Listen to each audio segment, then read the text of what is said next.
Assalamu alaikum. Welcome my dear lovely here Master House 24 সবাইকে স্বাগতম এবং শুভেচ্ছা জানাই। আমি Mohammad Mukhtar Hossain, English teacher Mohammad Ali academy. আজকে তোমাদের জন্য অত্যন্ত ইম্পর্টেন্ট টপিকস নিয়ে আলোচনা করব, যে টপিকসটা তোমাদের টেস্ট পরীক্ষায় এসেছে। তোমরা যারা এসএসসি 2023 সাল অথবা দাখিল অথবা 9 থেকে 12 ক্লাসে রয়েছে, সবারই কিন্তু এমন একটি টপিকস কমন আসে। সেটি কি? সেটি হচ্ছে কোশ্চেন ট্যাগ।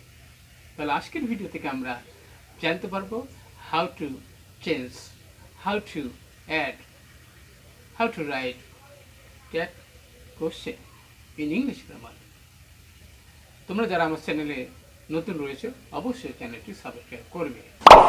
কেন সাবস্ক্রাইব করে রাখলে তোমাদের মোবাইল, ল্যাপটপ, কম্পিউটারে নোটিফিকেশন পেয়ে যাবা যখনই আমি তোমাদের জন্য নতুন ভিডিও আপলোড দেব। আর যারা ইতিমধ্যে সাবস্ক্রাইব করছো, many thanks.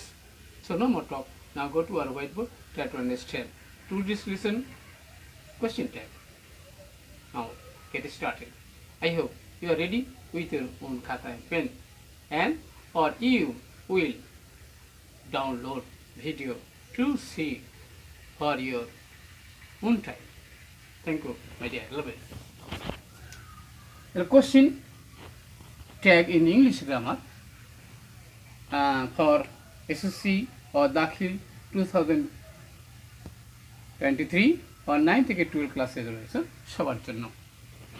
আজকের এই টিউটোরিয়াল থেকে আমরা কি বিষয় জানতে পারবো?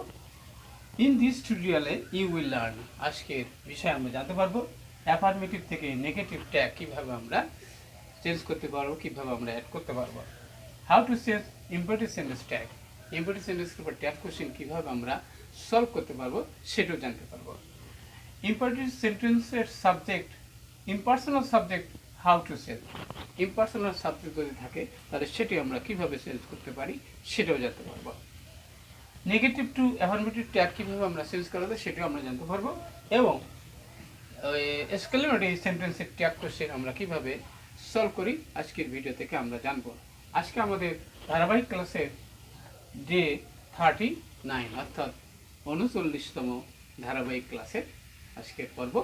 অবশ্যই তোমরা আমার সাথে দেখবে। তাহলে প্রথমে আমরা দেখতে পাচ্ছি বন্ধুরা, এভরিবডি ইজ ড্যান্সিং, প্রত্যেকেই নাচছে, অ্যাফার্মেটিভ সেন্টেন্স আছে। তাহলে এটা আমরা কিভাবে চেঞ্জ করব? ওকে, তাহলে এবার আমরা চলো অবশ্যই ধীরে ধীরে আমার সাথে লিখে নেবে। আমরা জানি বন্ধুরা, এভরিবডি থাকলে তার সাবজেক্ট হিসেবে কি বসে? তাহলে সাবজেক্টটা আমরা জানি কি, তাহলে তার পরিবর্তে দে বসে। ওকে, তাহলে দে আছে বহু বছর, তাহলে দের সাথে ইজ হবে না আর হবে? অবশ্যই আর হবে। তাহলে আমরা আর দিয়ে দিলাম, এবং অ্যাফার্মেটিভ থাকলে আমরা জানি নেগেটিভ ট্যাগ হয়, তাহলে এর সাথে আমরা কি দিয়ে দিলাম? আর এন দিয়ে দিলাম। I hope you understand my dear lovely viewers. এবার আমরা যাচ্ছি বন্ধুরা, ইম্পারেটিভ সেন্টেন্সের ট্যাগ কোশ্চেন আমরা জানি বন্ধুরা, লেটার দ্বারা যদি শুরু হয় তাহলে সেটা আমরা কিভাবে আমরা তার অ্যান্সার করতে পারি। তাহলে তার একটি উত্তর আছে, আমরা সেটা জানি কি, শ্যাল উই। ওকে, তাহলে আমরা আশা করি শ্যাল উই এর উত্তর কমন আমরা অবশ্যই সবাই জানি। The mother rose in her, এখানে মাতৃত্ব বোঝাইছে, এখানে মাকে বোঝায় নেই, মাতৃত্ব মায়ের স্নেহ, মায়া, মমতা, ভালোবাসার কথা বলা হয়েছে। তাহলে এখানে তার উত্তর আমরা ইম্পার্সোনাল যেহেতু, তাহলে এর সাবজেক্টটা আমরা পাবো কি, সাবজেক্ট হিসেবে আমরা ইট নেব, এবং এখানে রোজ আছে পাস্ট টেন্সে, রাইজ রোজ, তাহলে তার পাস্ট টেন্স হলে আমরা জানি কি, এবার ডিড, ডিডেন্ট, ইট, উত্তর আমরা পেয়ে গেলাম। I hope you understand my dear lovely viewers. এবার আমরা যাবো বন্ধুরা, সেটি কি, সেটি হচ্ছে হি সেলডম কামস হিয়ার।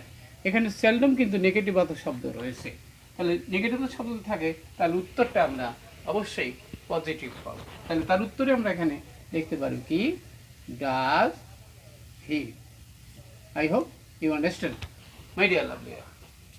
এবার আমরা যাচ্ছি বন্ধুরা, সেটি আমাদের মডেল দেওয়া রয়েছে, তাহলে মডেল অক্সিলারি ভার্ব এখানে শুড আছে, তাহলে শুডের পরিবর্তে আমরা এখানে শুডেন্ট দেব, SHOULD, ডি শুডেন্ট এবার সাবজেক্ট আছে কি উই, আমরা এখানে উই দিয়ে দিলাম।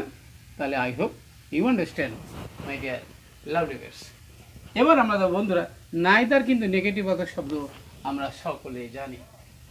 এখানে সাবজেক্ট আছে কি অবজেক্ট হিসেবে দেম আছে, তাহলে এখানে আবার পাস্ট টেন্সে রয়েছে অথবা ওয়েন্ট রয়েছে। তাহলে আমরা এখানে কি নেব, সাবজেক্টটা আমরা কি নিলাম, দে নিলাম।